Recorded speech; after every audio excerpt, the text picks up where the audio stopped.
Listen, we are live.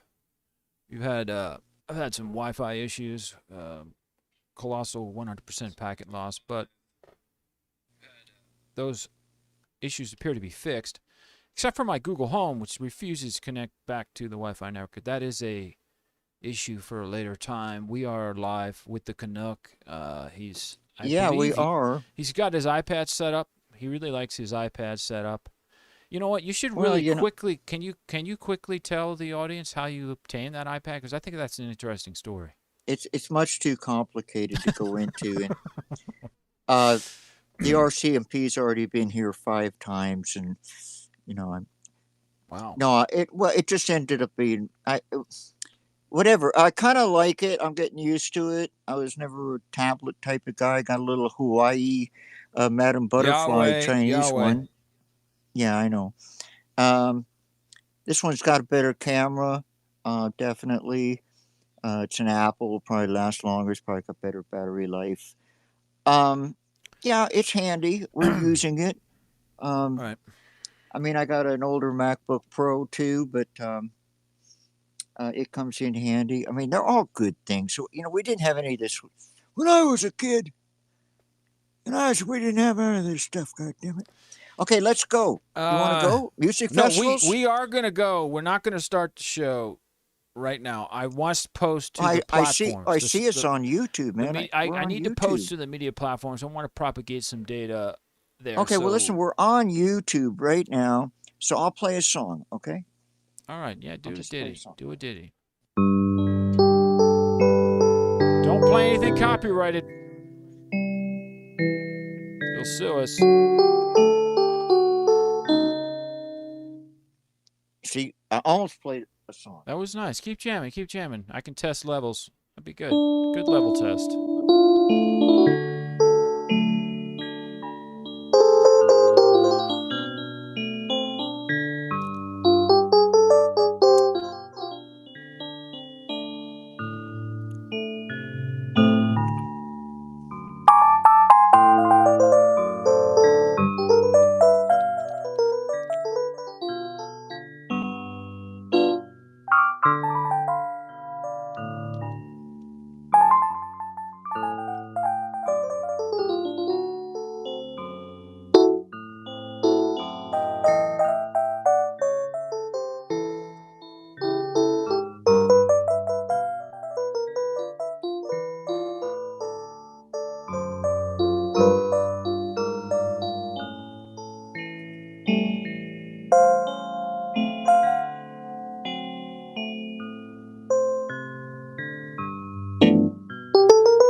Keep going, keep going. Do a little more ditties. It's good, good intro show. I like it. I like when I can get you to play piano.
Nice.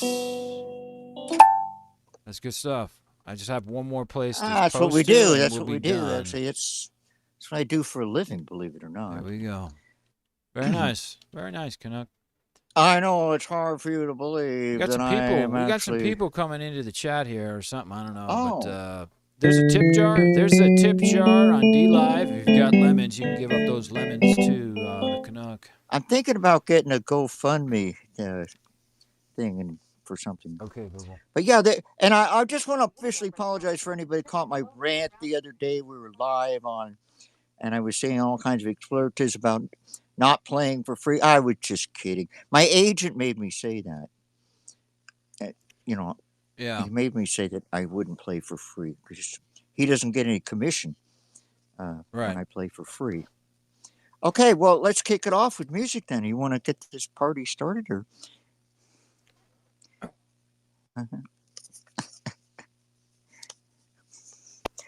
You are kind of ghosty today. It's like I Tales from the Crypt there. no, Oh, there you go. I I can see can't you now. control my smart lights.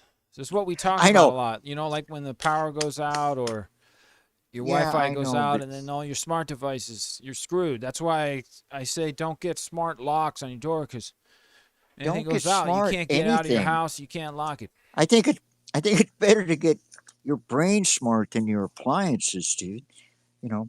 Plus, I suggested that the Yankee might have to seek counseling. Uh, Yeah, obviously. I mean, that's an obvious. Google and the Yankee have to get counseling. We're going to get the woman who was on The Sopranos to do it. I think that'd be good. All right. Well, I'm ready to party. If you are, I'm seriously, man. I'm ready to party this year. Really? I don't know about. Yeah, I mean, I don't know about you, but for the last 2 years, it hasn't been any festivals, music festivals.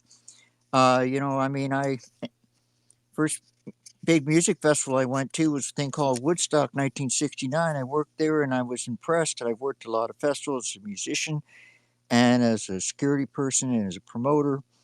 And there's a lot. So we got two links that are in the show notes. You can find at variant-news.com. And we're not going to go through all of them because there's a lot of them. And you want to go to Media View and just scroll through it. Check for the pleasure of the viewing audience, and we're going to switch over Oh, to media. I don't know what it's loaded up here. Oh, wow, look at yeah, that. We've got the sounds good. show notes loaded up, so that's good. Yeah, it sounds. Oh, there we And go. let's see. Do I have? You sound good. Yeah, you Let me sound good just on post D-Live. the show notes real quick. So everybody All has right, those show notes. show notes. And like I say, you can find them The show notes online. are in the chat. There is an issue Party on then. on SnoozeTube. You're saying we're on. Oh, never mind. SnoozeTube was not loading it at first. Let me just. So I'm actually playing the live stream within an embedded web page. Oh, interesting. That's I really have weird. no idea. Look at that. That's weird. These are strange and dangerous times, man. But we have Canucks got. Canuck is. I mean, this is an important topic, old growth, and Canuck. He's got a lot of links here. We're not going to actually go through every single one, but we need to pick out the juicy stuff. I've got a few on the U.S. and if I have to say, it seems like Canada's old growth is in much better shape than the United States. Well, there's a few is that a reasons for truth? that. Oh, definitely. I mean, you guys don't have any. What you have generally, from my understanding, is pretty much preserved in parks for people to look at. I lived in Humboldt County, California, which was Where one they of the grow all that biggest redwood marijuana? stands. No, way before they grew marijuana there, dude. They didn't grow pot there. What? I thought they Um, started growing pot there in the 70s. Humboldt? yeah, I was in there in 1970, 71. We did not grow pot. And the Wow. people that tried to grow pot, it was really icky. I wouldn't know because I'm not a drug user. Right. Okay, so anyway, where the hell are we? Old growth? Are we talking about old growth? Yeah, we're gonna start off with that. I mean, you had a YouTube here video, the first one. Um, Yeah, and I live in an old growth area. So back to the question of why we have more. It's partly from preservation, but it's more to do with we had more in the first place. But a lot of it is you're also preservation. not as Uh, heavily populated. well, the thing is that the majority of land in Canada is owned by what's called the Crown. It's the government land, whereas you had much more private land in the United States, so people could do whatever they wanted to on it. And I mean, at one point, they were dynamiting sequoia trees to make stakes for the vineyards. So very, very poor management. Um, the situation in the States is pretty static because it's over. Whereas in Canada, it's an ongoing issue. We still do have old growth forest. There are blockades that exist quite often. Um, since we're still in media mode, let's do the YouTube thing. And then if you want, we can go back into the regular mode for a bit because I'm just going to be talking. But the first video describes what's left of the things and shows some pictures of old growth forests and stuff like that. That'll be a good way to start it out. This one, this YouTube, You it yeah, is J2XE. only 1% of British Columbia's old growth forest remains. Researchers find. Yeah, I'm pretty so. And we're just gonna do the first minute, right? Minute and a half. Inland temperate rain. All right, let me get the volume where it needs to be. And check my keyboard. All right.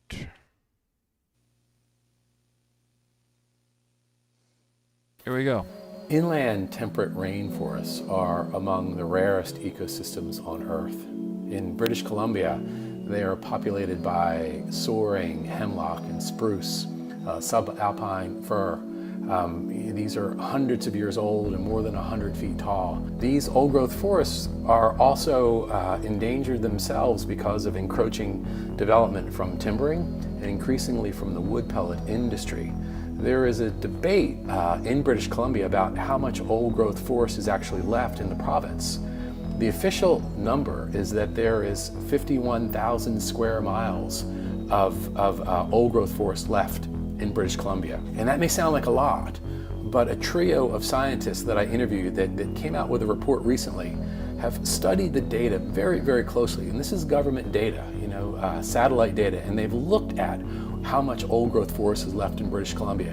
And what they found is it's not 51,000 square miles, it's about 1,500 square miles, or instead of 23% of the land mass in British Columbia, it's less than 1%. The biomass industry in Canada, particularly in British Columbia, argues that it is not a threat to these old growth forests, that what it uses to make pellets are trees that have been damaged by the mountain pine beetle, or trees that have been damaged by wildfire, or lumber mill scraps, that they're not actually. Yeah, then he picking whole goes into trees. specifics on This is the an pellet argument that industry the thing. wood pellet industry uses in different parts of the world.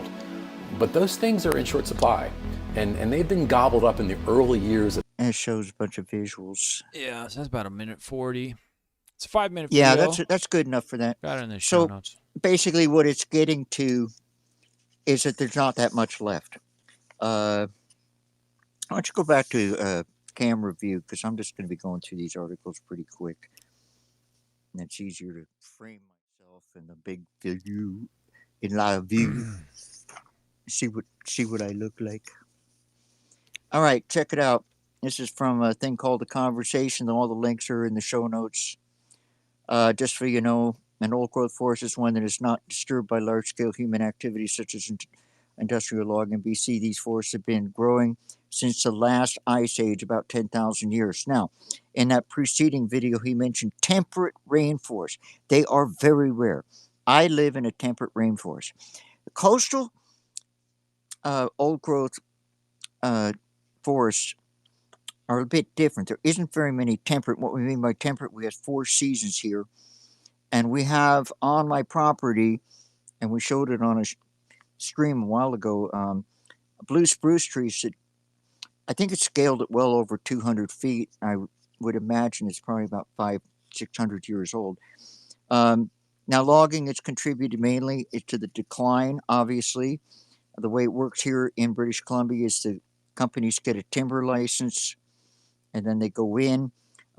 There's been active protests, particularly on Vancouver Island, a place called Fairy Creek, where up to over many people got arrested, and a court of British Columbia found the RCMP in violation of the rights in the way that they were treated. Some of the trees from this article, more than 1,000 years old, are part of the rare ecosystems that some independent estimates suggest make up less than 1% of the remaining forests in BC. So that's what they're talking about.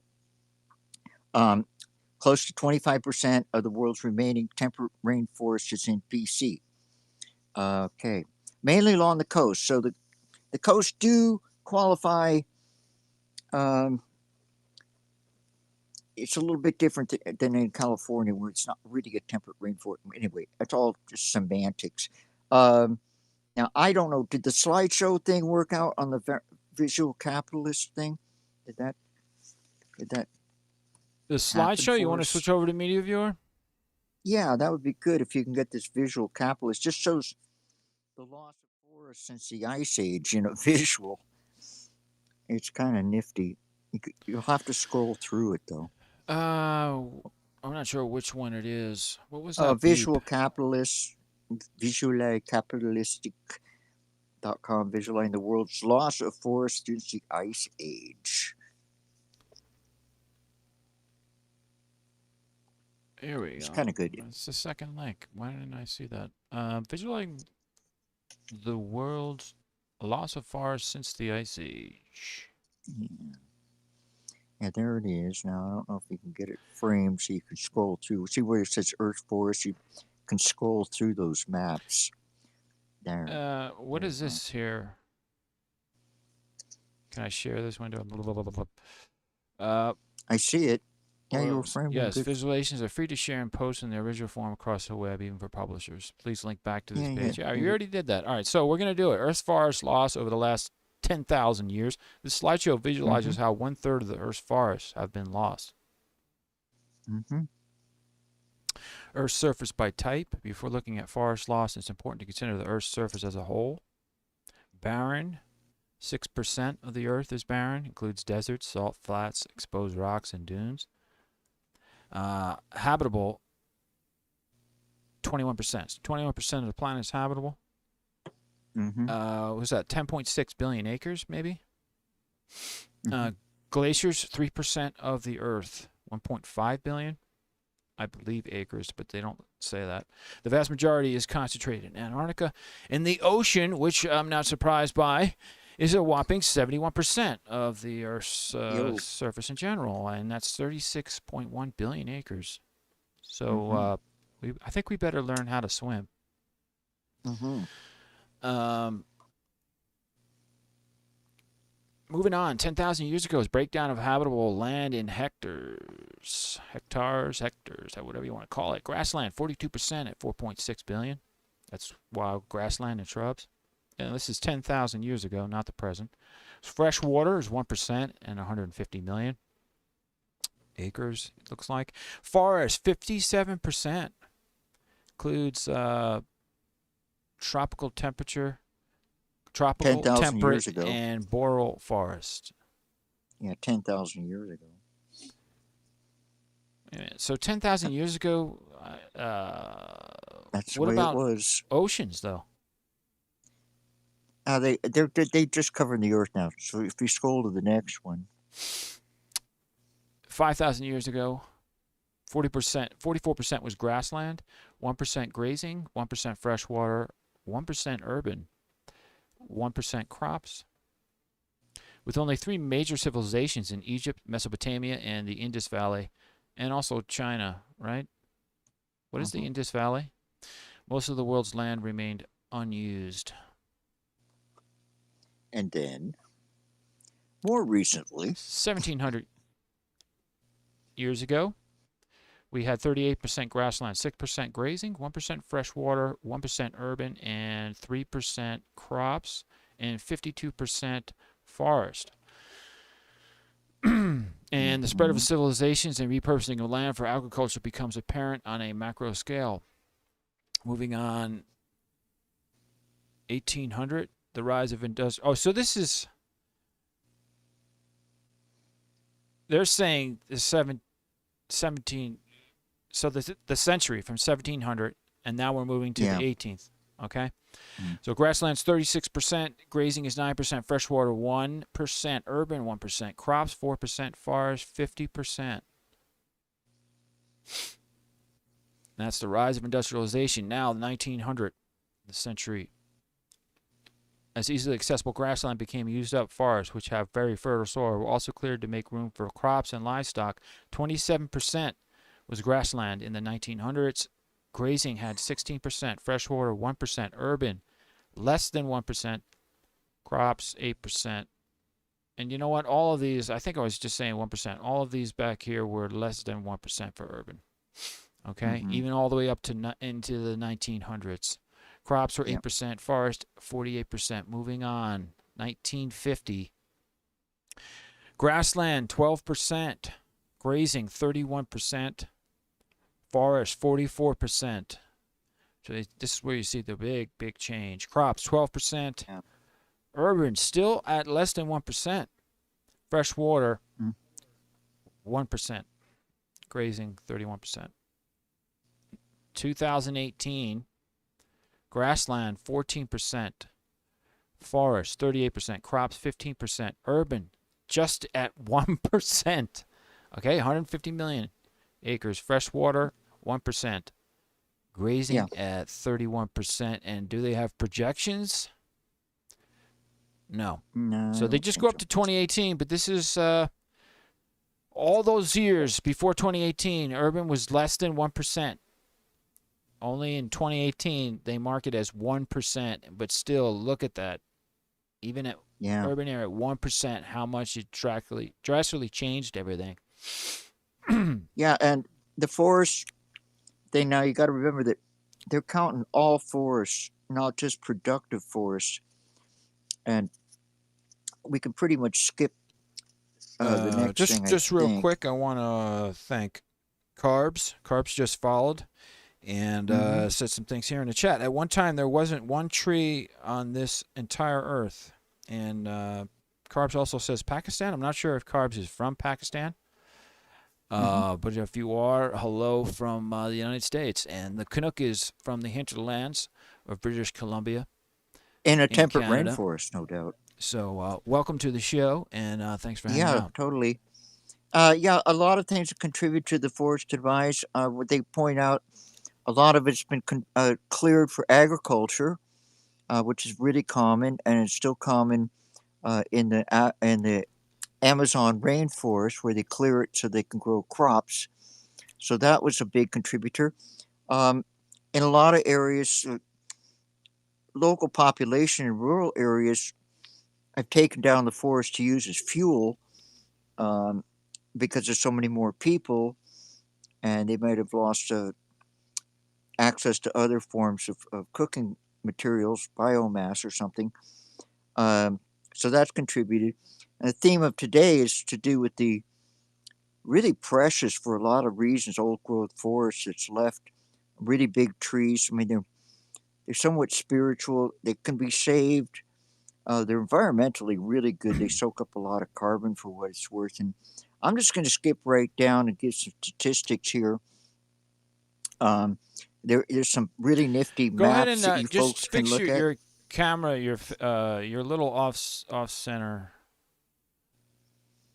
You got That's not the first time I've heard that line. Yeah, okay, it's that's a kind of little better. difficult. Yeah, if you can stay in Okay, that area, because I'm going to everybody stay wants to in. see your face. You know, we got possibly Carbs is from Well, you see, Pakistan. you've You know, got to get he used to the wants to be able to fact see your face. He or I've she. I spent don't want to gender I've anymore. spent well over 1,000 hours on radio as a broadcaster. Even got paid for it, uh, and did some for free. Um, so I'm not used to this visual. Okay, that's great. It's up to you. I mean, we can try to show one of the maps if you want. Um, we've got a map from the government of BC that's kind of nifty. It's also one from the before and after old growth forest maps. That's a good one. You got to try the Ancient Forest Alliance. It shows basically how much old growth forest has been cut in British Columbia.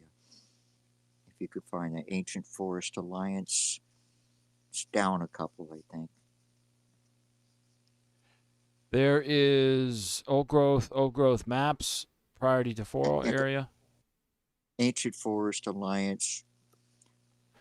There's Learn before, more after old before, growth maps, after. old growth deferrals, big timber company stand benefits, BCS old growth. There's BC caribou habitat, Wood River Basin, and why people are risking arrest to join old growth. Is it the Yeah. YouTube video that's at the end, or this one? No, no. What I wanted to do is it says ancientforestalliance.org. Sorry. Ancient forest. Ancient. Hold on a second. Yeah, it's one, two, three, four. Fourth one down. It's the fourth one down in the show notes. All right, there it is. It's loaded up. Before and after old growth maps. Yeah, that's a good one. So, old growth forest statistics, original total old growth 5.5 million hectares, low productivity 2.2, original productive 3.3, remaining reproductive 860,000 hectares.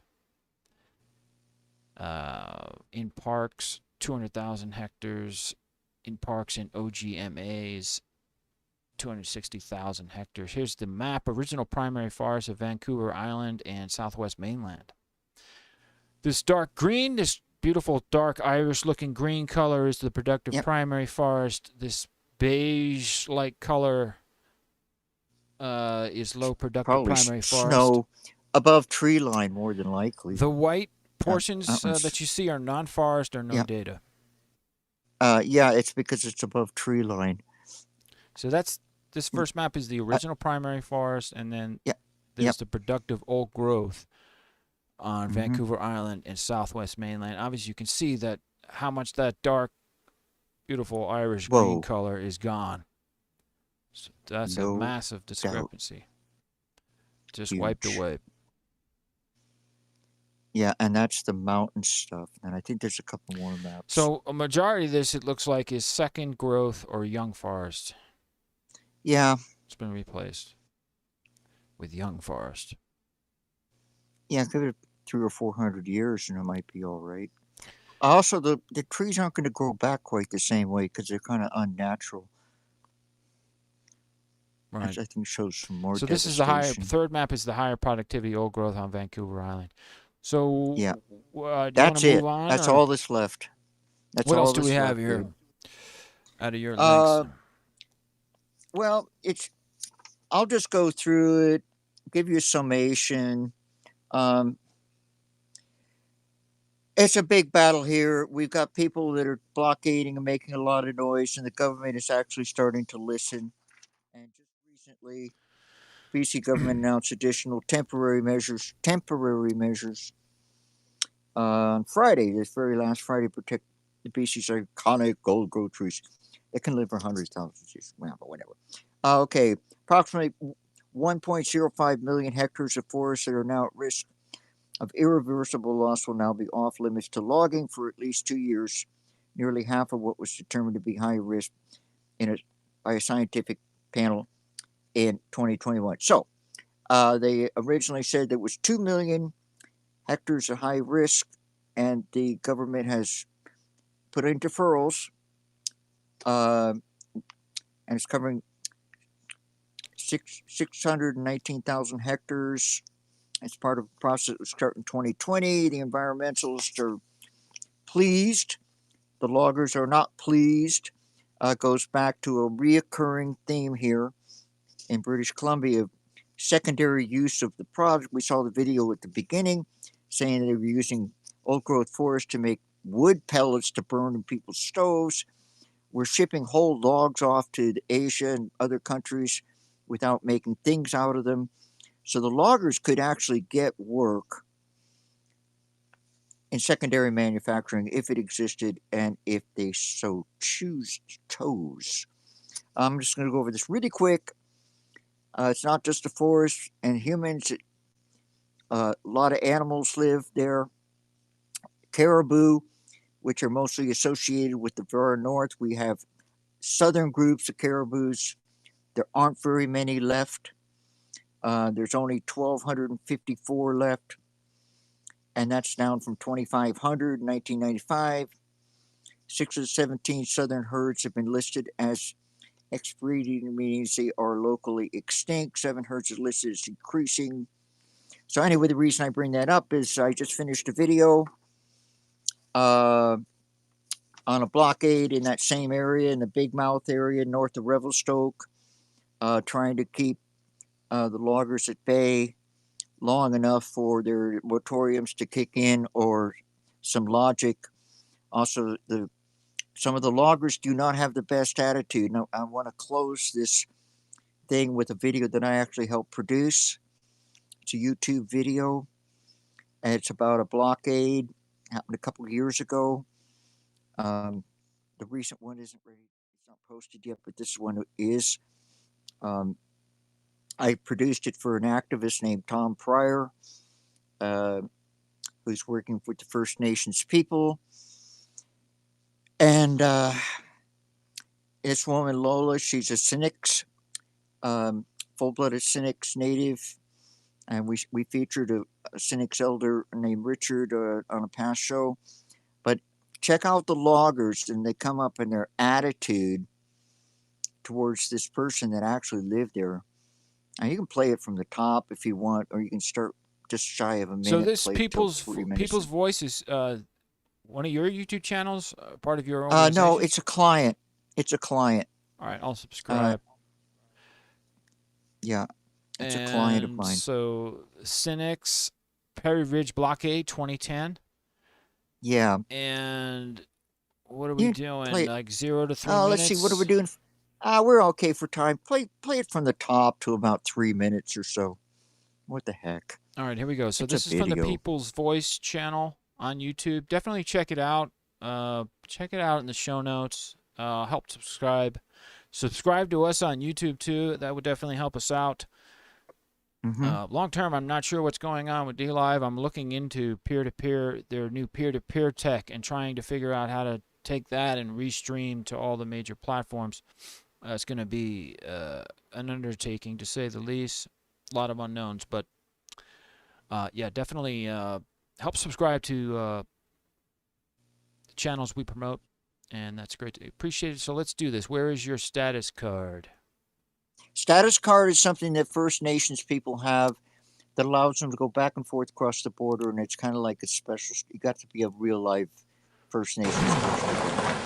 And these guys are putting it in this girl's woman's face, and they will show me your status card. It's pretty classic. These guys are really classic. The loggers. Yeah. Just play it. So this is Gary, Blair, Jeff, Matt, Gary, Mattis, Lola, Quinn, Carlson. Yeah. Hi. Jeff is the CEO of Sunshine Logging. Partners in Sunshine Logging. And this is the property license owner of Woodlot license. Owner, Do we all agree I exist? I would say you're here. I see you there in the flash. Yeah. Can I see your status card? Can you see my status card? Yeah. Do you see in Cha'i squeeze why me poinun yagat ship shippy? But you can call me Lola. That's the language of this land. If you don't understand it, then I guess you're not from here. I asked you a simple question. I asked you for your status card. There it was. It's all in the language. This is the language of the land. If you don't understand it, then you're not from here. Well, if you speak in riddles, take it up with the government in a different venue because it's got nothing to do with me. Actually, I've buried a number of my relatives here, and I'm a 5th generation local. Well, I'm about 10,000 years worth of generations. But I just haven't seen you here. Well, we haven't met. Yeah. I've seen you before. Okay.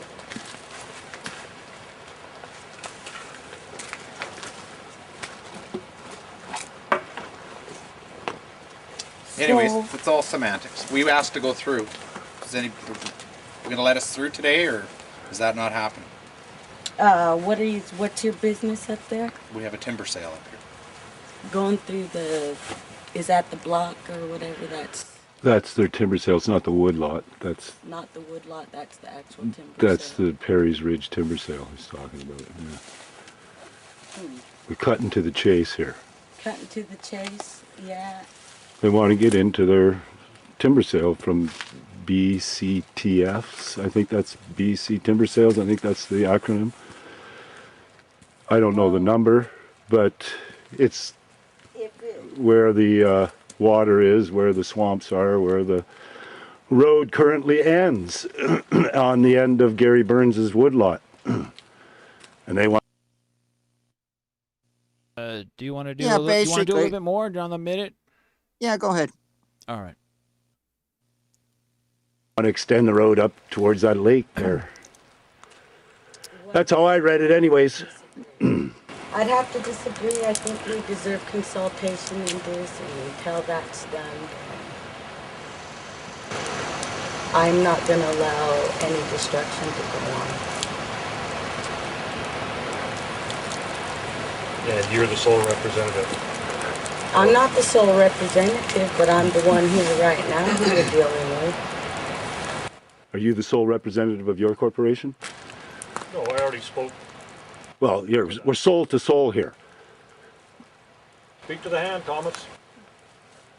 Well, soul to soul. Yeah, Think of your soul. basically. Yeah, they're going. They So shut they're these going guys- into corporation status. It's very interesting. I wonder if Hippie's on the stream, because he does a lot of streams on the concept of corporations. Basically, everybody is basically a corporation. Well, somewhat. Interesting. And the thing is that the First Nations people, are they a corporation? I mean, these people have been there all along. Well, but like what happened with the United States, it really, you can argue it's a corporation. Yeah. And what's so in the present day, in present law, say going back the past, 100 years or so, the laws now all focus around corporations, and it's interesting that they Yeah. bring that up. But go ahead. Yeah, well, I think what the guy was basically saying was, are you the sole representative? And she was trying to give it that she was a big part. And then that voiceover that you heard, the deeper voice, that was Tom Pryor, the guy that actually shoots this stuff. He goes out there with his older webcam and gets all kinds of crazy situations. He's gone to jail a few times for refusing to back down. But that end of that video shows these guys driving away with their tails between their proverbial legs, and they did not get through the blockade.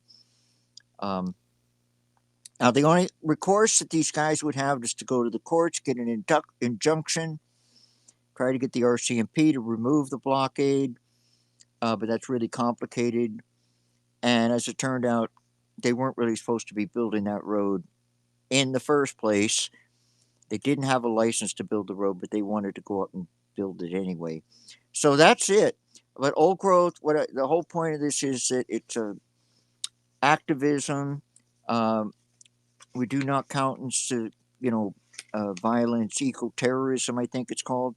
But peaceful blockades, it's pretty serious stuff, I mean, it's watershed. Yeah, well, it It's- just once you start paving roads and you start building, it's then the runoff. Like California is dealing with this, but dealing this for decades and decades. Yeah. The land just once you start developing, It's over. It's it's over. over. You Things punch just a start- road into a wilderness. If you punch a road into a wilderness, then you got snowmobilers, 4x4 runners, all kinds of people going up there, freaks out the animals. And I do want accountants, all my fellow Yankee listener people, take people down in the United States, got to keep an eye on your national forest because you've got them, but they're open to malfeasance. In other words, an administration or a government, federal government, can decide, okay, we're going to allow logging, we're going to allow mineral extraction, mining, we're going to allow tourism. Like we've got this really nifty provincial park. It's only about 2, 3 miles from me, called Kokanee Park. Huge, got a glacier on the top of it. Stop on a big bay, beautiful campsites, blah blah blah. All right. Well, Okay, I've got a so few they. links on the U.S. We can go Okay, oh over yeah, old go ahead. growth. So I'm going to Let's go bang over through that so we those, can and get then we'll out of move on. this. We'll move on to music festivals. I know everybody's excited for that. I know Well, everybody's actually, itching to get out and see live music, right? yeah, I mean, we don't have to cover that too much because we got the links. There's a lot of them, uh, festivals and stuff. But yeah, what do you got from the American side? My take that I've seen is, Alaska's pretty obviously. I mean, it's going to have the most old growth that's left, but it's a similar situation to British Columbia. There's not much left in the continental U.S. Um, and this is from worldatlas.com, biggest old growth forest in the United States. Just go through this. So an old growth forest is one of the terms used to describe a forest area that has been able to age significantly without human or natural alterations. Home to many threatened plant and animal species, old growths are extremely biodiverse. These forests are full of fertile soils which gives life to new trees and other plants. The United States is home to many old growth forests, the biggest of which are listed below: the Tongass National Forest in Alaska. And it is immense. 17 million acres, an area of old growth that takes up 5.4 million acres in area. Wow. Sorry, within its nearly 17 million acres lies an area of old growth that takes up 5.5 million acres. As the world's largest old growth coastal temperate rainforest, the Yay. Tongass is irreplaceable. Its biggest threat, of course, is logging. Not only does its Hmm. practice result in the loss of ancient trees, but regrowth is often more dense than is natural and therefore unsuitable for wildlife, and logging roads erode into nearby waterways, effectively blocking routes for fish. If Congress permits more privatization of these lands, it will come at the cost of the lives of black and brown bears, salmon, Alexander archipelago wolves, bald eagles, black-tailed deer, and moose. And Hmm. conservation efforts are ongoing to restore logging areas and promote second growth forests to satisfy loggers' demands. There's the Wow. Ouachita National Forest in Arkansas. This old growth section of the Ouachita National Forest is 800,000 acres in the Ouachita Mountains between Arkansas and Oklahoma. Forest is home to over 60 species of native trees and distinct freshwater ecosystems. Then there's the Winnema National Forest in Oregon with 712,000 acres of old growth. This forest backs up against the Crater Lake National Park and opens up to marsh and meadowlands. More than half of this land once belonged to the Klamath Native American Reservation until they sold it to the government in 1963 and 73. Home to mountain lions, mule deer, bull trouts, and around 925 vascular plants. Mount Baker Snoqualmie National Forest in Yep. Washington. And this is home to 644,000 acres of old growth, situated around an hour away from the Seattle metropolitan area. Wow, that's really close. This forest is one of Yeah. the most frequently visited in the country.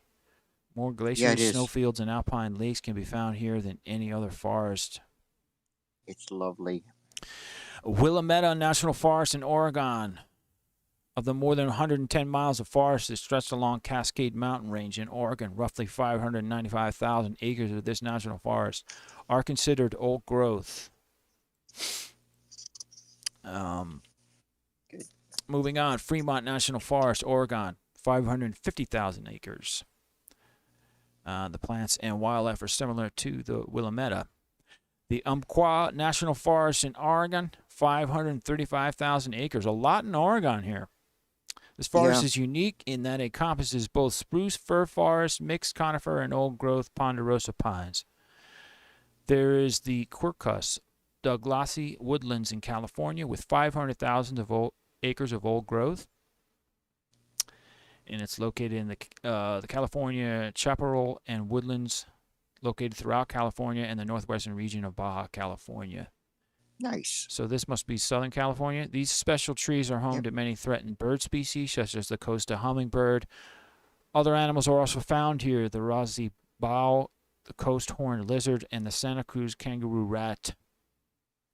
Obviously, this region has been affected by urbanization, agriculture, damming, and logging. There's the Quetico Superior Country in Minnesota with 401,000 acres of old growth. The Quetico Superior or boundary waters are filled with boreal forests and bogs within the Superior National Forest. And this one, which I'm familiar with, living once in Northern California in the beautiful city of San Francisco, the Sierra National Forest, houses 383,000 acres of old growth on the western side of the Sierra Nevada mountains, which is very beautiful. The trees in the old growth area are dominated by lodgepole pine and red firs. The climates in this forest vary greatly due to the elevations and includes alpine, subalpine, and montane zones. Yes. So that's the list of all the big ones. Obviously, Alaska, 5.4 million acres. I really That's want a to get big- to Alaska one of these days Wow. because It occurred to me as you were looks talking interesting. with the old growth forests, species, and there's also sports and recreation, and for a lot of we have quite a number of indigenous people here, and a lot of them actually live off the land, and so you lose the salmon and you lose the hunting. It's not a good thing, and that's why I think the First Nations are really passionate up here about the preservation, and it is good that people had the foresight quite a long time ago to form the national forest park systems, and there's a place in Montana called the Bob Marshall Wilderness, and they don't even let people in there. I mean, they let a few people in, but they have to be on a guided tour. So it's very I'm just going to go encouraging. through. Yeah. Go ahead. Finish up. I'm just saying it's encouraging that we have what's left, and once again, Canada, and a lot of times we're not as good as you guys with this management situation. So there you go. Yeah. What else you got? So just this page has a lot of statistics. Just going to go through some of them. Less than 4% or under 40 million acres of America's original forests remain in existence, according to the World Resources Institute. Less than 1% of frontier forests, large, continuous virgin forests with all the species intact, still exist in the lower 48. So that western 1%? expansion that we did just really was devastating. Yeah, totally. To the land, especially to the forests. Of the And original, not very well managed. Of the original 1.04 billion acres of virgin forest in the U.S., over 96% has been cut down. There's also a redwood statistic here that's a bit alarming. Redwoods, 97% of America's giant redwoods have been cut down. Financier Charles Hurwitz bought the last private stand of redwoods and is now logging unprotected old redwoods and other ancient forests on his property. Definitely, maybe somebody should contact Charles Hurwitz and say, hello. Maybe that's not a good idea. Yeah, we can get him a dinner invite to the Kremlin. He'll fit right in. From 1960 to 1986, so that doesn't even cover the modern era. The amount of garbage produced by each American per year increased by 80%. So just some interesting statistics in here, and they're not very positive. Not pretty. But America's forests used to contain millions of trees from 500 to over 2,000 years old. So I don't know. I think we should look into a future stream. I mean, what are they really doing here? When we look at that British Columbia map of the island, there's so much young forest that was replanted, right? So what I'd like to see what's happening across the United States. Well, How much? I What can are they tell doing? you. Well, replanting's all fine and well. I know the highway going to Vancouver from here goes through an area, and I remember when they logged it in the early '70s. So I've been watching it for about 50 years, and the trees are they're getting there. They're maybe 20, 30 feet tall. They're getting there, but it takes a long time to grow a tree, especially trees like what you're showing in these pictures of these trees.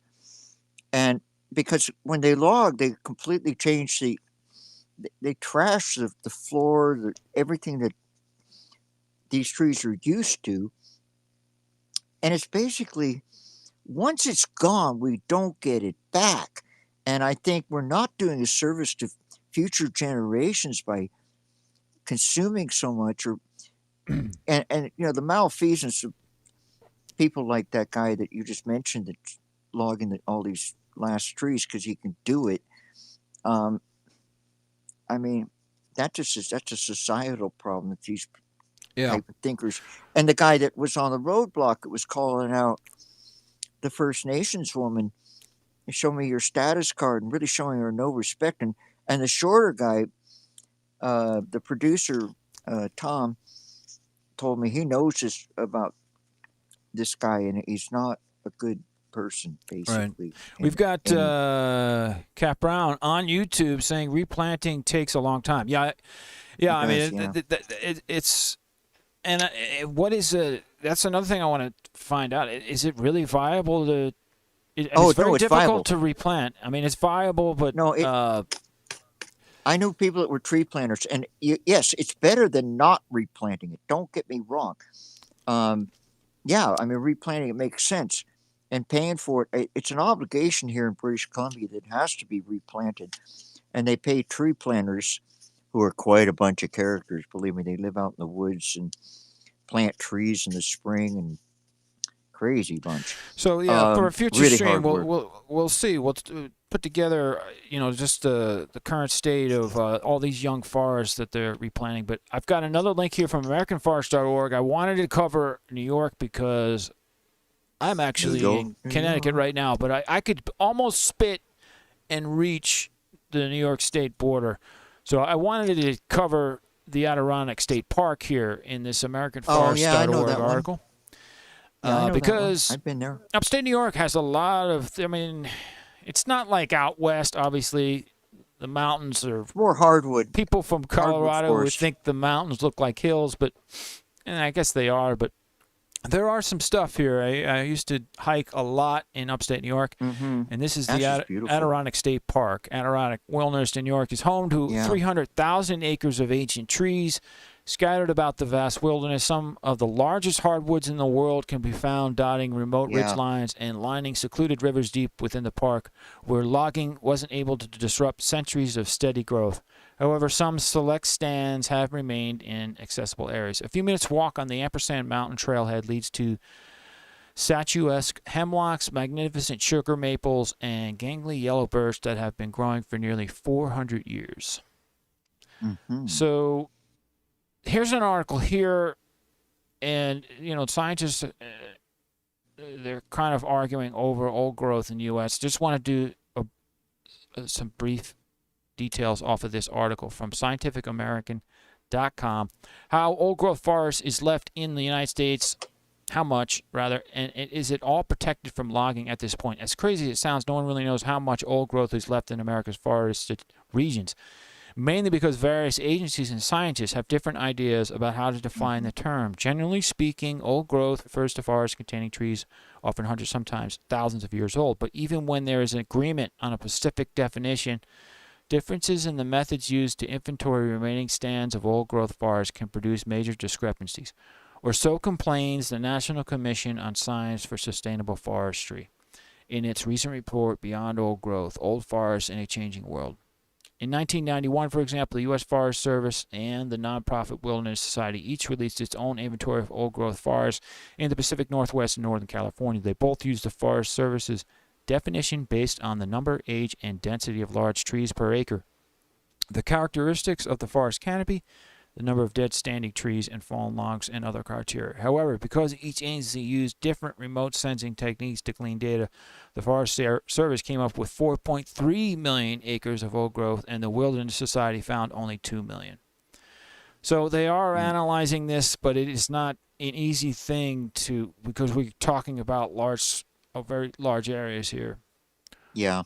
But we'll see what maybe there's some kind of consensus you can come to. But I found an interesting article. It's in the show notes. Check it out. I think it's time for music festivals. Yeah, we're gonna. I'm almost tempted to just kind of kick this one into next week because I kind of want to go a little bit more in deep. We're at about an hour now, and I know you've got some pretty serious things to do with the quantum computers. So I think let's kick that. All right. Well, down we to have ne- the links, just the basics. I just want to go over Yeah. real quick. We've got links here. My suggestion was, like I said at the top of the show, the first two links are very neat site, www.songkick.com, songkick.com/festivals. And it lists all the festivals in Canada, lists all the festivals in the U.S., and I believe it also lists them all, the ones in Denmark, if you're in Denmark, or there are a lot of festivals this year. So yeah, if we leave it till next week, we can kind of maybe go a little bit more in deep with the different ones. And we got some dirt on Ticketmaster. We can research that a little bit more, exactly how much influence does Ticketmaster have over your buying habits. So yeah, I kind of, since it's almost 2 o'clock here in the West Coast, why don't you dive into a scary subject? And I want to thank everybody for viewing the Old Forest thing. It's a really important subject, and for a lot of different reasons. And I mean, I don't want to get all hippie on you, but even spiritual reasons. So you go into an old forest, like if you go into the back of my place, it's basically, it is old forest. I mean, I've got trees back there that are hundreds of feet tall, and you can't hear the road, and it's like being in a different world.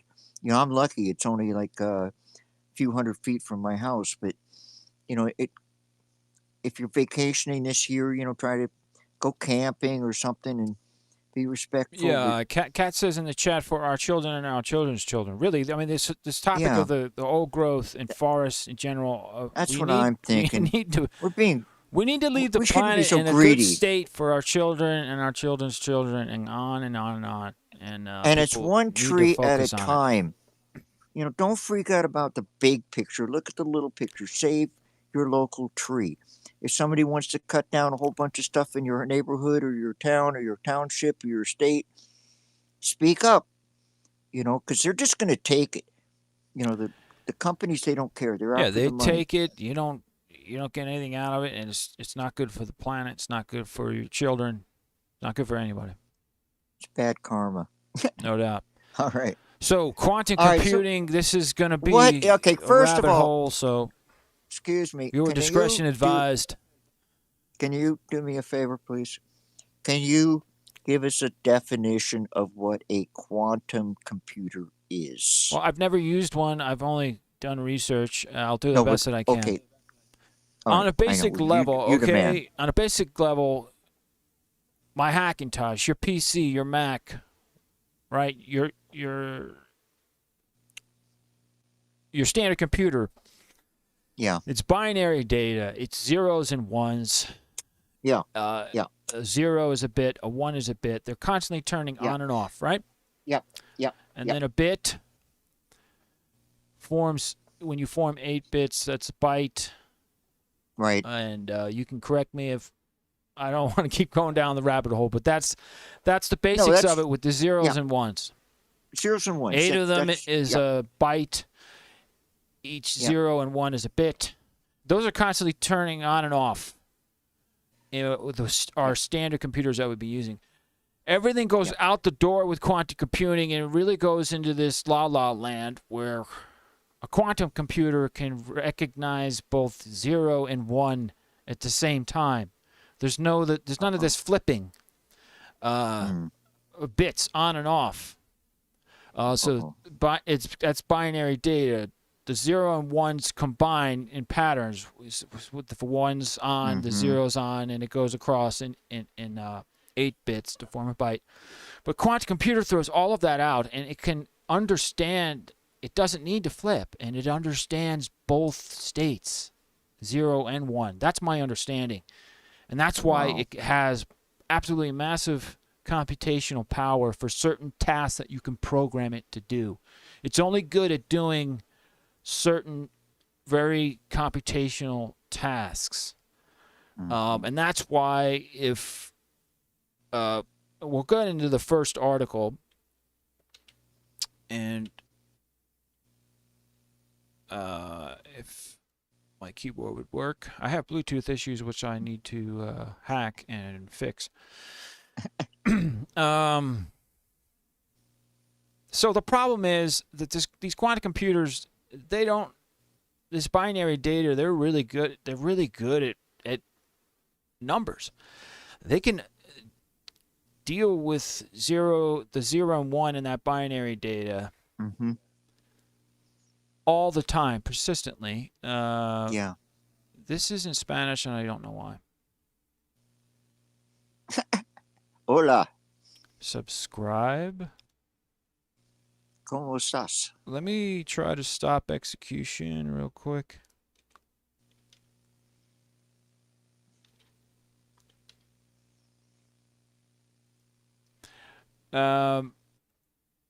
Really annoying. I think I can't remember if my ad blocker is on. I was getting everything in freaking Naderlaus the other day for some reason. I might have to switch to Safari. All right, so using just a laptop, an encryption code designed to prevent a quantum computer attack was cracked in just 53 hours. This is english.elpas.com. I guess this is the English version, but it's a Spanish-based website. Tech institutions are trying to find ways to guarantee security as new processing systems become increasingly sophisticated. So because these quantum computers can recognize both 0 and 1 in that binary data, it can easily crack encryption if it's programmed to. Security in an age when quantum computers are about to explode is one of the major concerns for all of the protection systems in the world, according to Zhang Pan, the major expert in this scientific field in China. The next quantum breakthrough will happen in 5 years. The National Institute of Standards and Technology wanted to put 7 encryption formulas to the test in order to determine their vulnerability to the new processing systems. Warren Bullens from the IBA Research Center in Zurich, Switzerland, managed to crack an encrypted code in just about 53 hours with a simple laptop. Now, China's doing a lot of stuff. It's hard to get information out of there, but they're working on fusion, a nuclear fusion plant. They're working on quantum computers, how to break our hypersonic weapons, our present encryption. So it's only a matter of time. They're not going to say anything. They really though. want Taiwan, though, because what happened with Trump, baby. that guy that was president before Biden, he put the tariffs on China. That really pissed him off. And then things were put into place to make it really hard for companies like Huawei, Chinese company, to get processors. So China's in a mad scramble to create better processors. They're coming out with CPUs. Chinese companies are coming out with GPUs for gaming and research and whatever. So my impression, I really think they're going to try to get Taiwan because they want those CPUs. I'm not sure. They don't have the tech for it. It's going to take them another 5 to 10 years if they invaded Taiwan and took all that tech, all that problem is, technology. There's a problem. I mean, I read an article just this morning. I didn't forward it, I don't think, but it basically said China will not invade Taiwan because it's so dependent on its chip manufacturing that by invading Taiwan, it would disturb their supply chain for maybe a year or 2 or longer while they put the whole puzzle back together again, because the Taiwanese people aren't going to go willingly back to the factory. And if they bomb the factory or sabotage the factory or sabotage the systems before China takes over, That it could brings take up a 10 really good years to point. I rebuild. mean, China would really, if they were to invade Taiwan, it would just decimate, because Taiwan provides 75% of all the silicon Yeah. CPUs and GPUs. It would decimate the Yeah. world economy. And it would decimate the Chinese economy, because even if they they can't just go in and take it over as a package. Like, can I make a, reservation to like take over your factories and everybody keeps working for me? Because you can be damn sure the Taiwanese will sabotage those factories before they let them fall into Chinese hands. So this article basically purported that that's a reason that China will not invade Taiwan, at least not in the short term. Yeah. So Well, anyway, back to the quantum thing. Now this guy hacked one of these things with a laptop, or what the hell is this? well, I Is it just imagine a he's laptop? using the laptop to control the quantum computer. I think they're I making see. this hard to understand. They are. You don't. Present day Not a quantum laptop. computers are not laptops. They're these massive things No. like this. See this thing? Yeah. I mean, obviously, I've never used one, but I've seen a lot of images. They're like a big, like what the old Cray supercomputers were. Yeah. Yeah. Maybe not as The big. but UNIVAC. They're Remember the all very much UNIVAC? in experimental stage, but they're pretty big. Yeah, I Like the remember.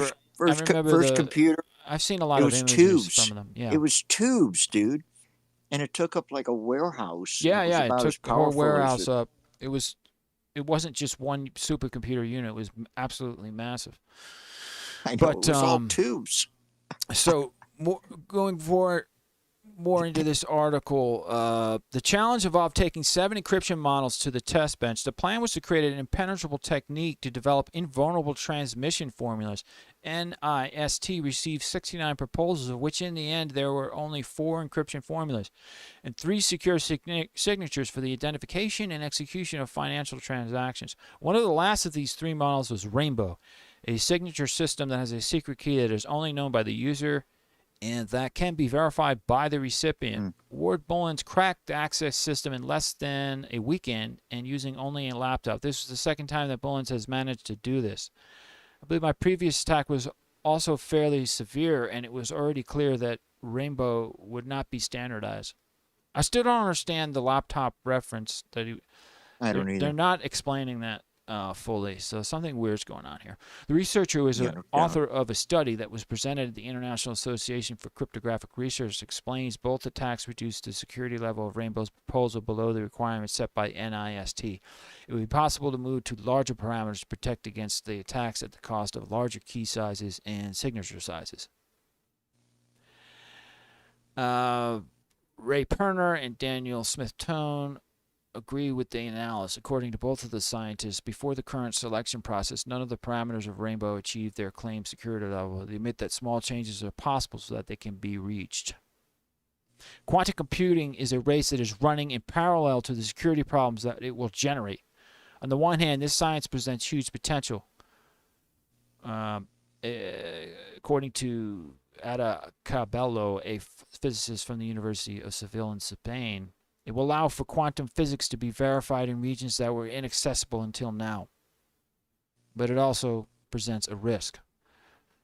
Basically, everything on social media is encrypted. Your password, all of that could be easily decrypted. I've mentioned this on past streams.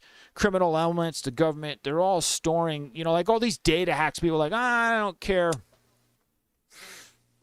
Stuff got hacked, but they're basically data mining all that, storing it, and waiting to get access to quantum computers so they can easily decrypt it. It's all about trying to get everything in clear text, passwords, everything. Anything that somebody's trying to hide will all go away with these quantum computers.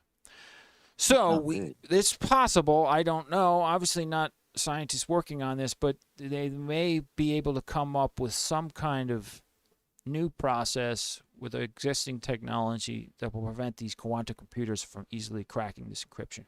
But I want to move on to the big tech monopolies, Google, Microsoft. I want to check out some of this stuff here because So because quantum computing is so powerful and can crack encryption easily, how are these Google and Amazon, how are these big tech monopolies going to offer quantum computing to businesses and individuals? Here we have Amazon announcing the opening of the AWS Center for Quantum Computing. From research to reality, build a bit or qubit. But this is basically their internal research. And correct me if I'm wrong, is there anybody out there, are you using anything through Amazon Web Services related to quantum computing? So they're working on building a better qubit. Qubit is what's used in quantum computing, similar to, the bit that I was talking about, whether it's a 0 or 1. Innovating error correction. So this is all their internal research, and this is nothing front-facing that a business or an individual could use. But No. They're putting billions of dollars into this, so I'd imagine they're gonna come out. I think at the very least, and it's some, I'm looking into more machine learning and applying that to news and language processing. So quantum computing, you'd be better off using a quantum computer. You'd have to build it from the ground up with software, what have you. Yeah. To be able to analyze and do language processing of the news, it could be extremely fast. But I don't know yet if that's feasible. But I would imagine they're gonna offer something like that. Here's a So the big guys, what you're saying is they're going to get the quantum computers and then let people have access to being able to use them as a service or something. yes, I would imagine. Yes, that's why AWS, Google. All right, so Amazon has Amazon Web Services. Google, Microsoft has Azure, whatever. I don't really use Microsoft's cloud, but they have a whole similar services to Amazon Web Services. Right. And Amazon Web Services leads the market. Really? They dominate. Yeah, they dominate for cloud computing, web services, stuff like that. So Amazing. Microsoft has Azure and a few other things. Google has, like, you can fire up machine learning setups where servers get brought up, and you can do things with machine learning with Google's cloud. Google has a lot of stuff going on. So eventually all of them are going to offer, I think, quantum computing access, but it's going to be extremely limited because of how powerful it is. Yeah, I bet. It's possible that they're not able to do that. They're not able to offer quantum computing securely, and you won't see it. But like Hard to say. Google and Amazon are a perfect example. Image recognition was a hot thing in tech for developers and people in IT. Amazon came out with image recognition service, an image recognition service, which I'm wanting to test out, where you can basically, throw a bunch of images in there, image library, and it can analyze it and try to figure out, facial recognition. Obviously, a massive violation of privacy. But Amazon, I think it's still up and running. Google was looking into offering this image recognition service, but they took it down because of privacy issues. So you're going to see stuff like that with quantum computers. So if they're able to offer access to quantum computers in a safe way, then we'll see it. But China will love that. They may not be able to. China would love that. I mean, because they're all about facial recognition, like in the subway stations and everywhere. They're tracking everybody, and I could see that really being used for some not good stuff. But on the other hand, I bet it can be used for a lot of good stuff, like maybe cracking the fusion code or something. So stay tuned. You're going to hear it first on the Canuck and Yankee show, actually on Variant News, because Variant News rocks for this kind of information. We got the Crypto Knight as on staff, the infamous crypto night. Yeah, I've got to do some more research. It's very much in its infancy, offering quantum computing in the cloud. No doubt.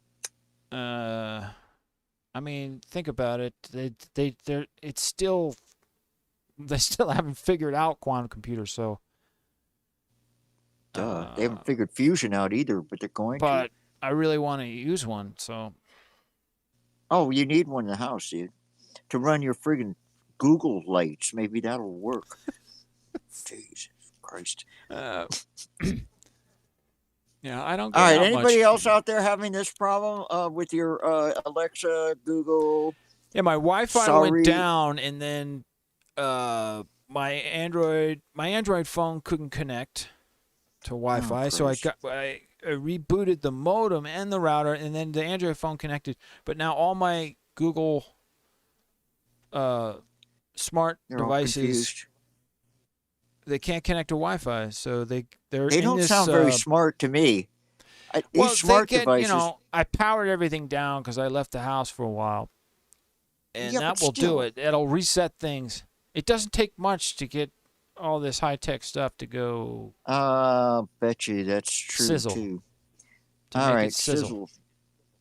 All right, well that's fine. So So we'll keep covering lesson this learned thing. is don't do what I do, and don't power anything down. Just keep everything running, but then you won't be able to afford your electric bill. I don't know.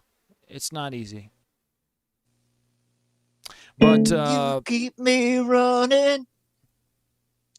I've got a really good article. I'm going to check it out, but this is, I don't know, you have to be a little bit of a nerd, but it's interesting nonetheless. If you're interested, it's in the show notes, but it's the cloud computing concept and development, a systematic literature review, and it'll give you a good idea of it.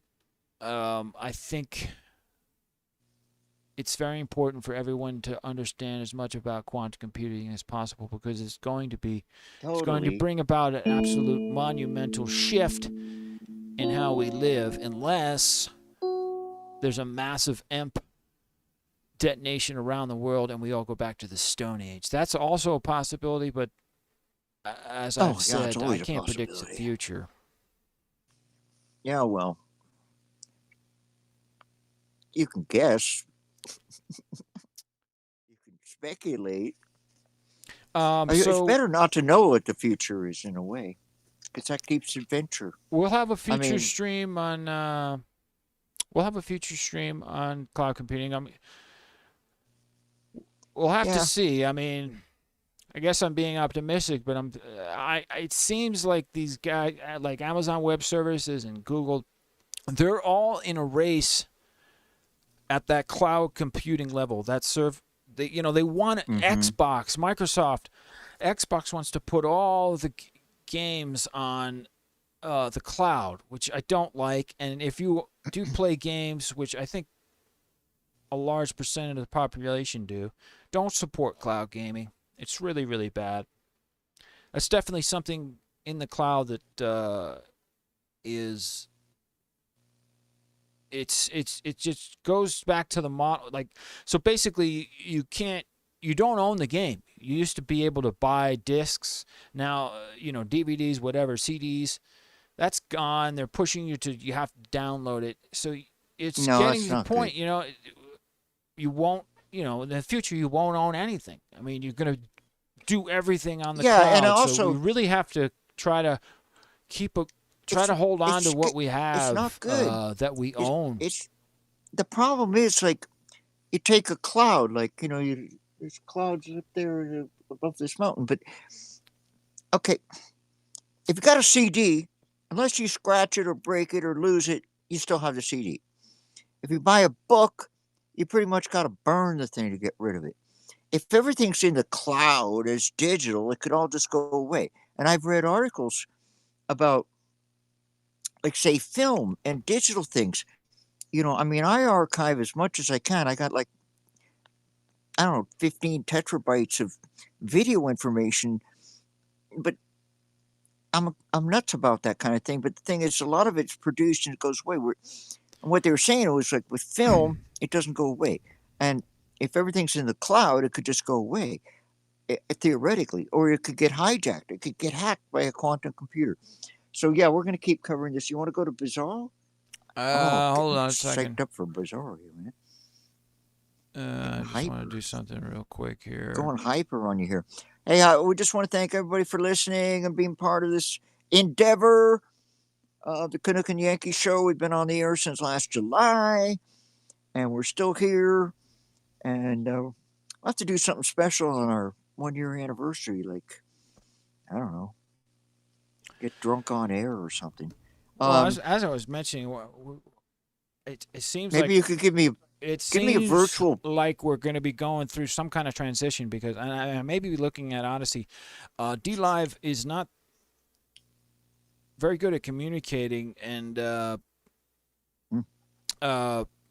was talking about this. I was hanging out with Tech Ty and Sour D, Right on. Joe, a few other guys, Mad Dog, and it seems like D Live's they're between two platforms. They have their existing platform, which they're not doing a good job of supporting, and then they want people to move to this new peer-to-peer technology.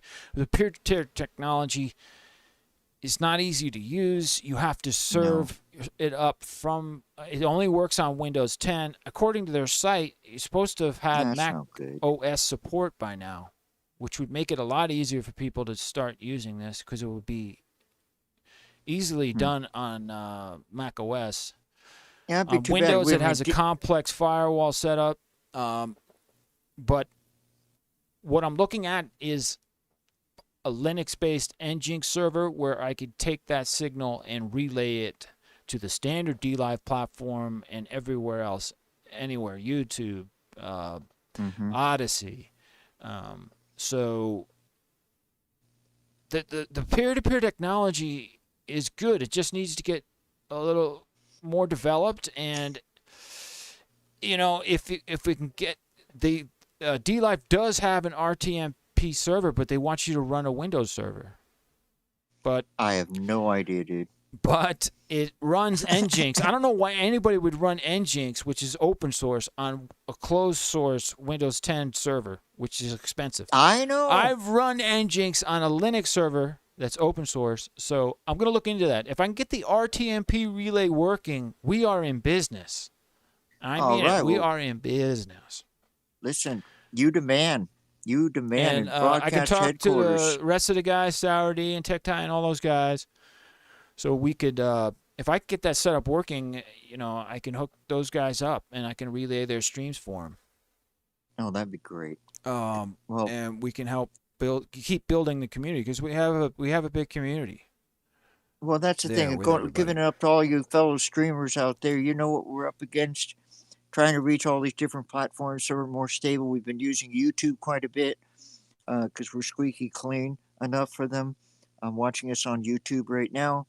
I want to thank Charlie Google. Charlie Google, thank you for letting us have access to your YouTube thing.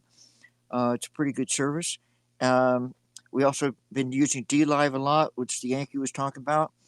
And so we're looking into different platforms where we might be able to stream content that isn't YouTube friendly as much. Not to say we're going to do anything really wrong, but we have to mind our P's and Q's. So yeah, are we ready? I'm getting all psyched up. Canuck is really he's itching at the Q bit to get to Bizarro News. I mean, he's like everybody. Everybody's just waiting for the Bizarro News section. I know. It's their favorite part of the day. They got to wade through all this old forest and quantum computers and oh my God. But we have to do that. I mean, that's called journalism. But this is called beyond journalism.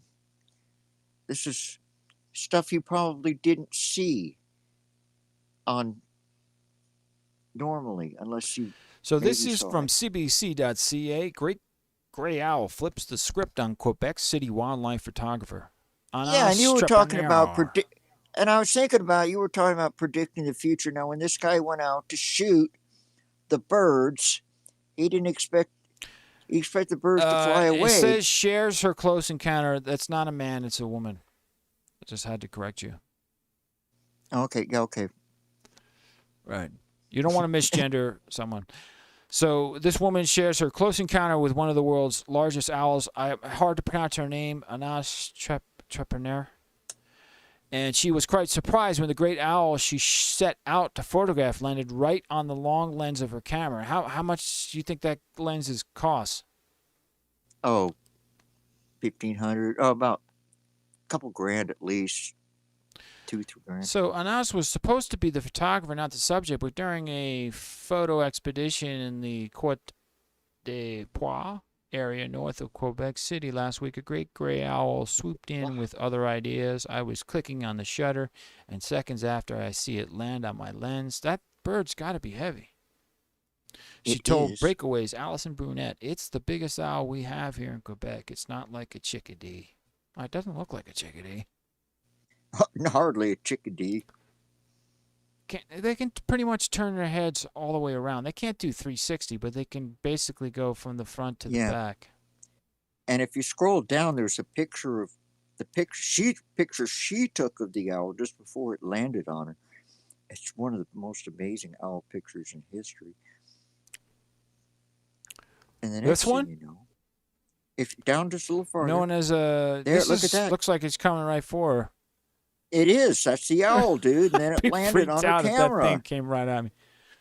It came and she took the picture, and the next thing you knew, the thing landed on Those the eyes lens. are really intense. It was making it was cruising for her. And then that was right before it landed. She snapped that picture, and she figured it would be over, but she probably wasn't sure when she looked through the lens and saw that. So they think it's a perch theory. It's a perch theory of why the owl landed there. The photographer was wearing a white jacket that blended in with the snow, and she was standing still for quite a long time. Experts have also told her that great gray owls are known for not being afraid of people. That picture's incredible, man. The owl? Holy capoly. Oh, she's got to win an award for that. I mean, and then the thing lands on the lens. Boy, she did stand still. Wow, that is just super, dude. That made my day. That is massively cool. Moving on. This is my favorite. This is my second favorite because the last one is the best, and I haven't found the actual live stream for that one, but we'll get to that. That's going to be the last bizarre. This one right here is cute. Horseback riding goat. A hit on BC Farm. I have a very good one for you. I discovered this is actually near where I live. And so I did some research. And a very good friend of mine, a really good vocalist named Aggie Coop, apparently lives right across the street.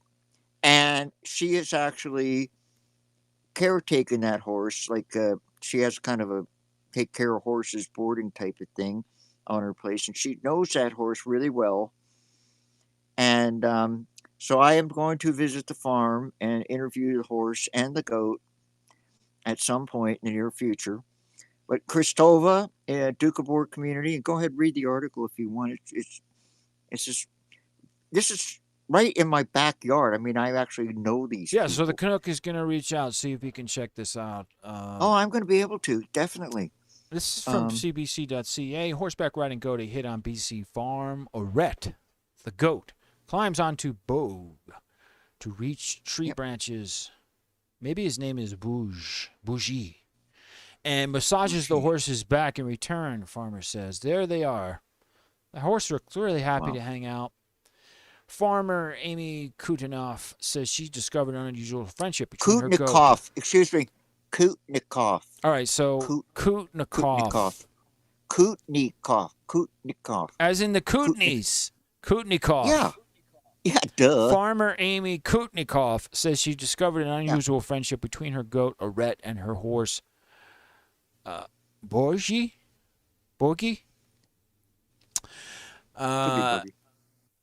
So she was surprised to see them, but the video really says it all. So we're going to get that loaded.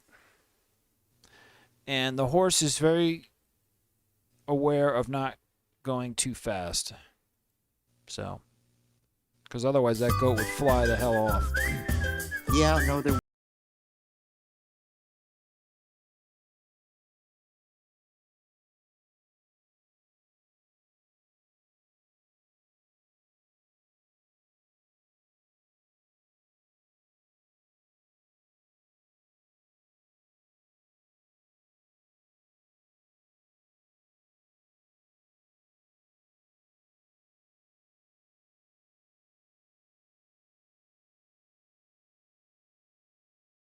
This is natural. They weren't trained to do this or nothing. Let me see.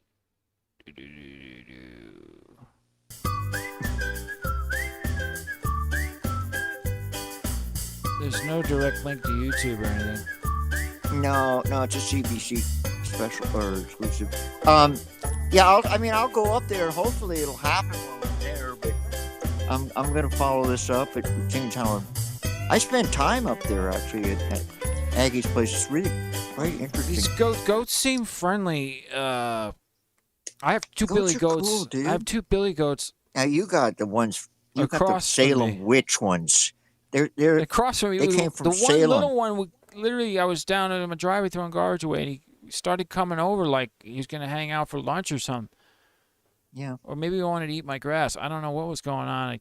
Well, probably. Eventually, I'll probably be hanging out with this goat because they're always looking Goats are at cool, me, man. and they don't. Unfortunately, these people that bought the goats, my neighbors, they don't have a lot of land, especially flat land. I have a lot more flat land. They're on like Well, a you gotta hill. feed the damn things. I mean, there's a myth, right, that goats will eat anything, but they will not eat anything I if hope they have they're good feeding food. them. I hope they're feeding. I'm telling you, I told you already. The one little one was eating my neighbor's bush. Maybe they're not feeding the goat. Some people are Well, not very bright. That's all I gotta say. Call the ASPCA or something, dude. We had goats. I raised goats, alpines, and we raised them. There's two types of goats for milk: alpines and Nubians. Most people have Nubians. Alpines don't produce as much, but they have sweeter milk. They're a little bit smaller goat, but their diet was so good that if there was something that they didn't like, they wouldn't eat it at all. I mean, they got used to really good premium alfalfa hay is really good because there's still alfalfa seeds and stuff like that in it. But no, you got to take care of the animals, especially if you're using for agricultural use like goat's milk. We were able to get, I think, about at least 2 quarts of fresh goat's milk every morning.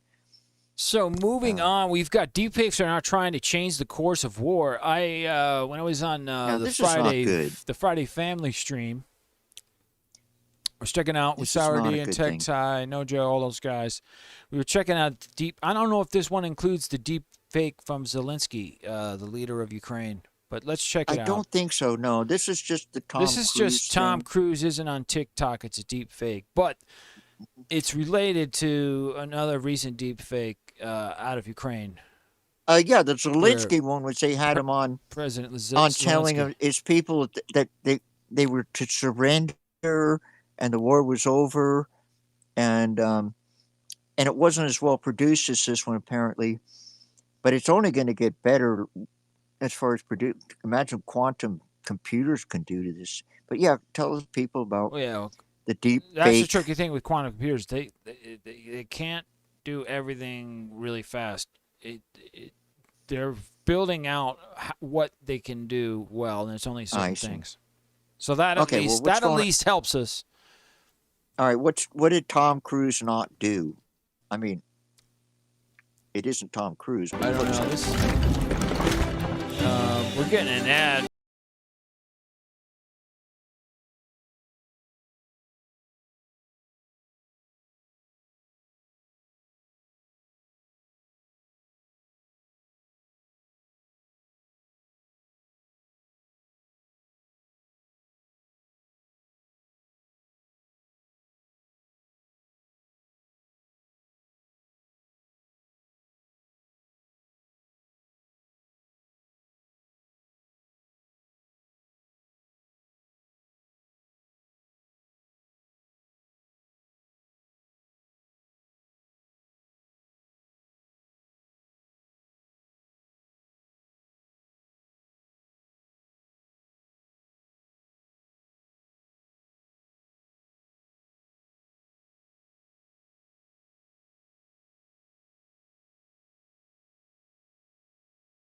I want to check it I out. would imagine that, people, You if guys they cool get if it I play really, some really sports? good, then people can say, oh, well, that wasn't really me. It was just a deep fake, even though Yeah, it I was mean, them. I'm not guilty of anything. It was a deep fake. That's what you have to Yeah. say. You say either I or a think combination of both. You say that's a deep fake, and then you say I take the Fifth Amendment. That's all you have to do, Yeah.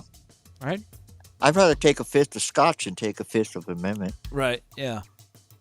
Most people would. even though I don't drink the stuff, but Right. I used to. There's nothing. Let me see.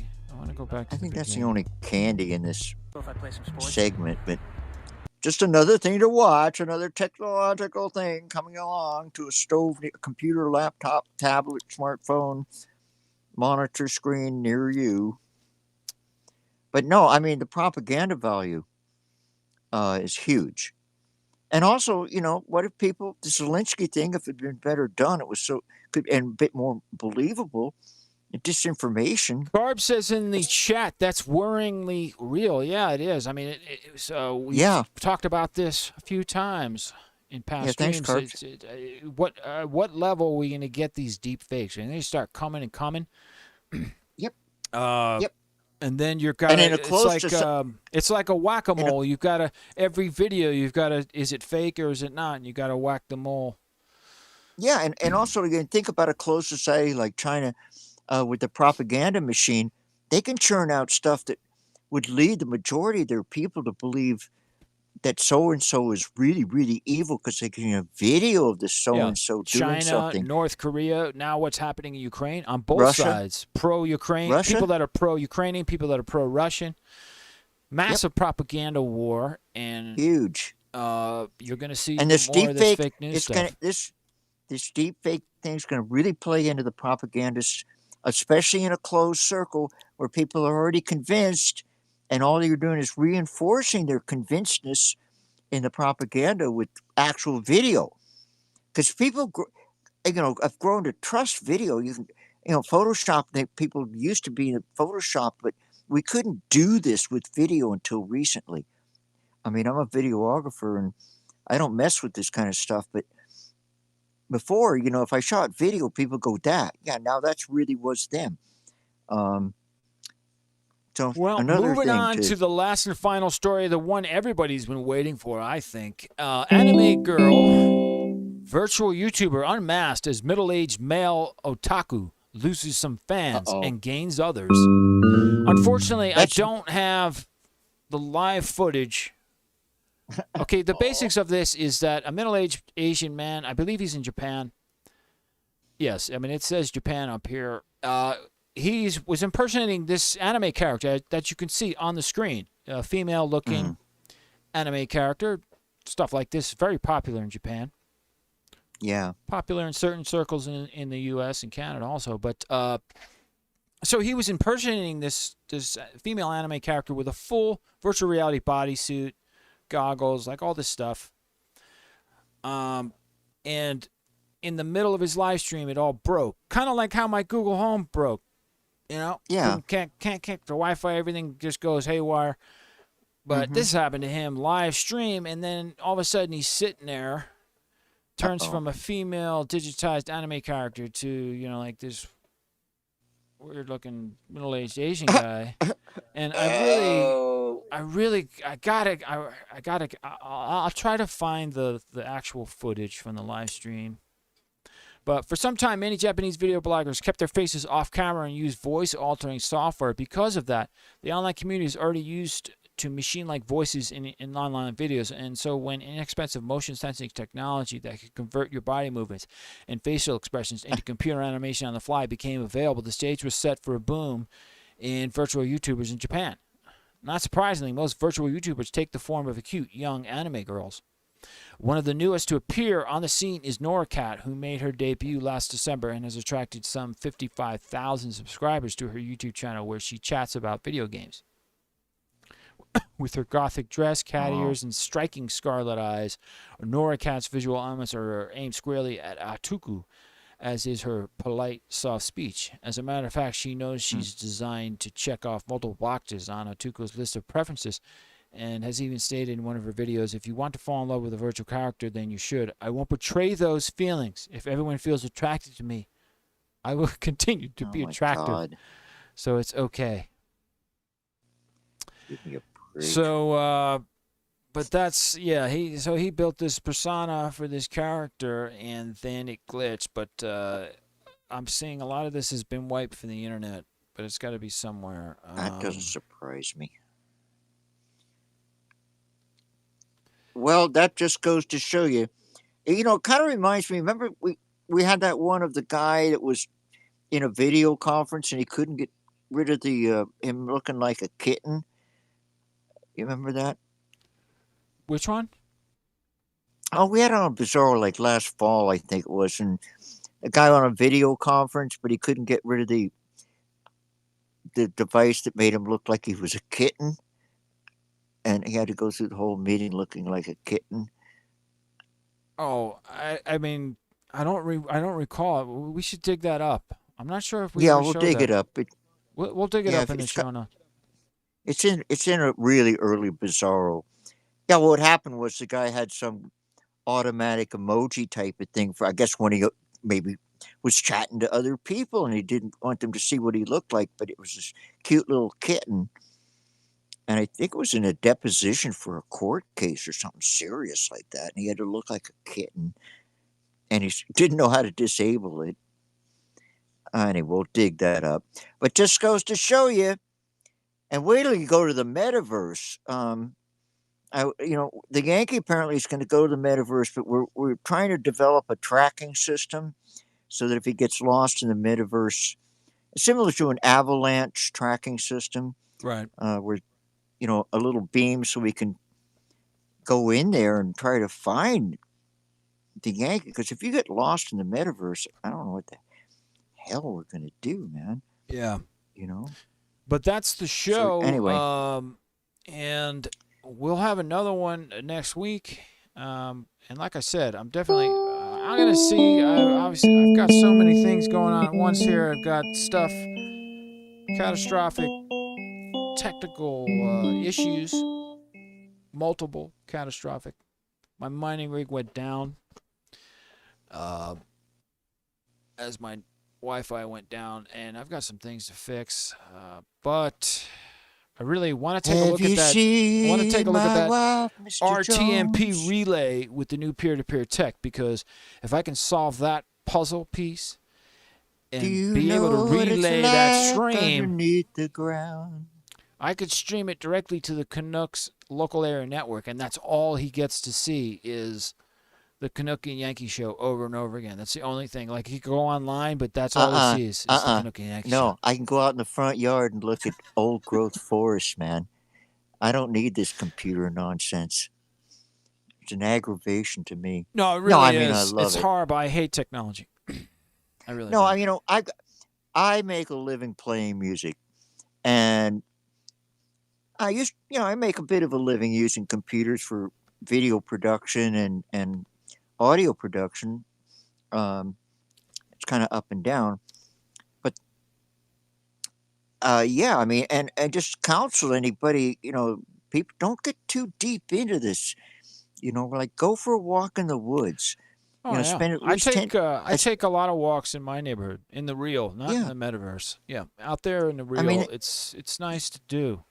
I try to do it once a day, but sometimes I'm not able to do that. If you spend 5 hours on the internet, spend 50 minutes in the woods or something, like 10% of your time, yeah, that's fair. Like a half hour in the woods for every 5 hours is only 10% of your time. So, but yeah, and so thanks a lot for watching. It's been fun again. We'll be on next week with some more I'd like nonsense. to thank, we have Carbs in the chat, and Kat was in the chat, so thanks for hanging out. Greatly appreciated. Yeah. Next Sunday is the I believe no, it's the 10th next Sunday. Okay, well that makes sense. All right, yeah, well thanks a lot for tuning in, everybody, and we'll catch you on the rebound. Be sure to tune in to Variant News Because the crypto night has the crypto. What do you Yeah, call I'm gonna be doing. cryptology I'm gonna be show? doing crypto shows all through the week. Take a look for them in the evenings, Eastern time, around 7 p.m. Yep. Yep. But it could be pretty much any day, Monday through Friday. I think I'm just gonna stick to that for now. It gives me the flexibility to be Right able on. to do a show or not do a show, depending on how much work I have. So There be you on the go. lookout. I mean, I'm gonna be doing. I think I'm gonna be doing like more like a crypto track. I'm gonna run a crypto tracker for like an hour or so to lead the show, so that I can propagate, into the ether, into the internet. Oh man, I love it when you talk dirty. I've been Propagate into doing the that. And that's been ether. working out well for the Kryptonite Cryptopia show. So be on Right the on. lookout for that. And the check's in the mail. I promise. Bills are Yo. paid. And take care, everybody. Be safe. And thank you for Always. your support. Greatly appreciated. And save the trees and the old growth forest. Yep. All Thank right. See everyone on the other side. See you. My tree. I love my woman, she making love to me.